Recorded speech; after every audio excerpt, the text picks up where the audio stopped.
पति पत्नी रोज साथ में तय समय पर एक ही ट्रेन में सफर करते थे। एक युवक और था, वो भी उसी ट्रेन से सफर करता था। वो पति पत्नी को रोज देखता। ट्रेन में बैठकर पति पत्नी ढेरों बातें करते। पत्नी बात करते करते स्वेटर बुनती रहती। उन दोनों को जोड़ी एकदम परफेक्ट थी। एक दिन जब पति पत्नी ट्रेन में नहीं आए तो उस युवक को थोड़ा अटपटा लगा, क्योंकि उसे रोज उन्हें देखने की आदत हो चुकी थी। करीब 1 महीने तक पति पत्नी उस ट्रेन में सफर नहीं किए। युवक को लगा शायद वे कहीं बाहर गए होंगे। एक दिन युवक ने देखा कि सिर्फ पति ही ट्रेन में सफर कर रहा है, साथ में पत्नी नहीं है। पति का चेहरा भी उतरा हुआ था। अस्त व्यस्त कपड़े और बड़ी हुई दाढ़ी युवक से रहा नहीं गया और उसने जाकर पति से पूछ ही लिया, आज आपकी पत्नी साथ में नहीं है? पति ने कोई जवाब नहीं दिया। युवक ने एक बार फिर से पूछा, आप इतने दिन से कहाँ थे, कहीं बाहर गए थे क्या? इस बार भी पति ने कोई जवाब नहीं दिया। युवक ने एक बार फिर उनकी पत्नी के बारे में पूछा।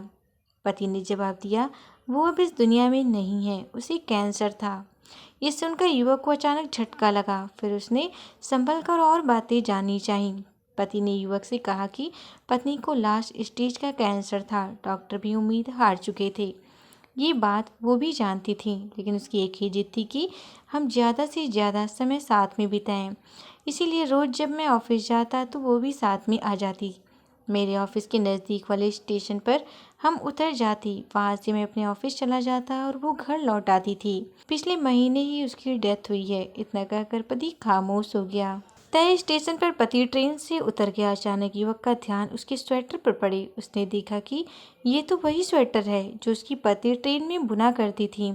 उसकी एक बाजू अभी भी अधूरी थी, जो शायद उसकी पत्नी बुन नहीं पाई थी। पति पत्नी का असीम प्रेम उस स्वेटर में झलक रहा था। पति पत्नी का रिश्ता टूट होता है, सिर्फ मौत ही उन्हें अलग कर सकती है। पति अपनी पत्नी का हर सुख दुख में साथ देती है और वो देता भी है, तो पति भी पत्नी को दुनिया की हर खुशी देना चाहता है। यही इस रिश्ते का सबसे खूबसूरत एहसास है। इसीलिए साथ रहते हुए खुशी खुशी जीवन बिताएं।